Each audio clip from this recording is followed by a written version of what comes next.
tudo já foi dito, que continuamos a viver as consequências do Estado monolítico e a sua visão é um pouco mais radical, acha que somos um Estado autoritário, mas a questão que se coloca nessa estrutura do Estado angolano, não há um mal menor, não há uma estrutura que dá sinais de haver alguma independência, de cumprir com o seu papel de um órgão do Estado? Impossível. Porquê? E é assim, acho que é o Custódio que disse, e agora o Horácio também diz, não é radicalismo.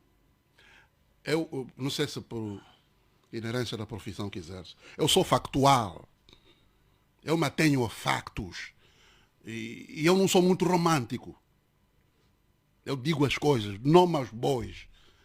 Né? Eu não gosto muito de florear. Né? Florear é só no íntimo, enfim. É assim. A prática é o único critério Da verdade. para ferir verdade. Não é a teoria. Há bocado o doutor Custódio falou do ponto de vista da Constituição. A Constituição é um papel. O papel aceita tudo. Tudo que quiser colocar num papel, ela aceita.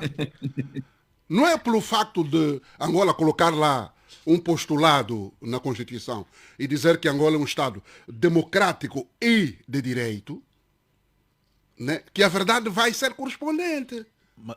A face mais negra dessa moeda podemos encontrar nessas várias estruturas que compõem o Estado angolano.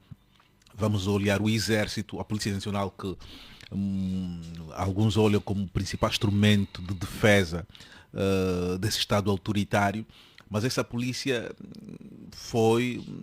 a sua composição é mista e nos últimos tempos foram introduzidos muitos jovens.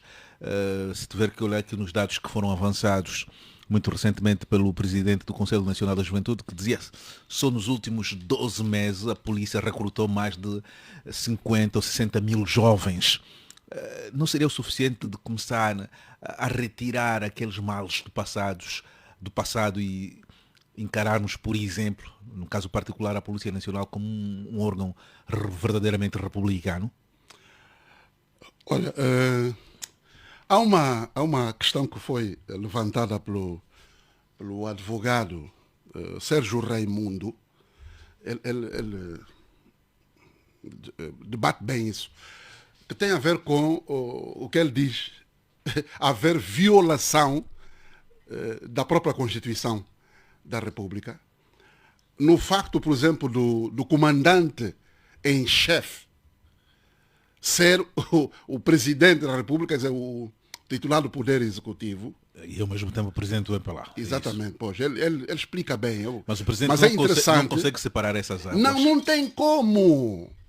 Não há como ele separar. É a semelhança daquilo que alguém aqui no painel disse. Por exemplo, no interior é mais fugaz ainda. Essa questão é mais premente. Onde o governador da província, que é o rei, né? É uma espécie de rei daquela província, ele de manhã, ele é o governador, mas à tardinha é o primeiro secretário do partido hegemônico. Não é? Ele não tem como separar isso. É impossível separar. Mesmo que vá outro ente, refiro-me a um partido, com as atuais características do Estado angolano, é impossível haver governação, é impossível haver democracia, é impossível. Quer dizer, até no jornalismo há casos. Mas onde é que fica a consciência e aqueles que são os princípios que devem reger, os princípios que são adotados para regerem essas instituições? Eu vou recorrer a um filósofo norte-americano, ao qual eu gosto muito, que é Noam Chomsky. Ele, na obra Necessária e Contundente, ele elenca 10 estratégias para manipulação de mente. Quais são? Eu não vou, senão vai ser exaustivo. Resumir, mas eu vou só para os mais importantes. A primeira em que Noam Chomsky escreve que a estratégia da distração, que é desviar a atenção do público dos problemas importantes. Isso acontece muito em Angola? Inundar o mercado com futilidade. É o que aconteceu, por exemplo, em relação a autarquias versus divisão político-administrativa. Quando lhe interessa ofuscar aquele tema, ele vem com a divisão e impõe. Impõe. E todos nós estamos a dançar com a divisão político-administrativa. Angola agora tem, ou terá, tem, não sei se terá, Não, tem 21 províncias. províncias. Sim. Não é? Quem é que conseguiu esse feito? É o partido hegemônico. Ele consegue. A outra estratégia do Nuanchovska Sesta é utilizar mais o aspecto emocional do que a reflexão ou a razão. Ou seja, partindo daquele ditado que diz que a razão é helênica, numa alusão aos gregos da Grécia, não o grego daqui, do Kazenga, e a emoção é negra. A alusão, não sendo racista, a alusão ao facto do negro, utilizar mais o emocional para grandes decisões. É exatamente essa. Veja que é um filósofo norte-americano que escreve isso e adapta-se como uma luva à nossa realidade.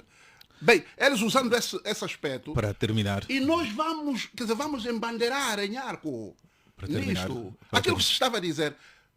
Lembro-me bem a pergunta que o Dr. Custódio, acho que o Dr. Custódio que fez, do pronunciamento de Dr. Feijó, Carlos Feijó. Foi acho que na Universidade De Direito. Sim, na foi isso Faculdade mesmo. de Direito. Na Faculdade de Direito. Hoje, quando ele fez essa pergunta, quem manda é o partido. É óbvio que uma sociedade como a nossa, de matriz comunista, marxista-leninista, da União Soviética, né? A decisão parte do partido. Nós já temos aqui em Angola, as grandes decisões começam lá no CC e no Biro Político. Grandes decisões por quê? Porque o presidente que é da República é o mesmo que é o presidente do partido hegemônico. Uma espécie de alfa ômega. Sim, ele não tem como separar. E ainda aquelas discussões. Daí eu apegar-me nessa asserção de Nuanchovski, Para terminar do mesmo. emocional ao invés da razão. Para terminar. Não é? Nós ainda tentamos questionar. Ah, não, o presidente usou meios do Estado para uma atividade partidária. Como se fosse possível ele separar. Não é possível separar. Portanto, o erro está lá atrás. A montante. Não é agora. Por isso é que eu disse no início, Horácio, Para terminar mesmo, para passar a palavra um ao Gama, país não democrático, é o caso de Angola, não pode ter eleições. não há atos democráticos. Obrigado. Não pode haver. José Gama,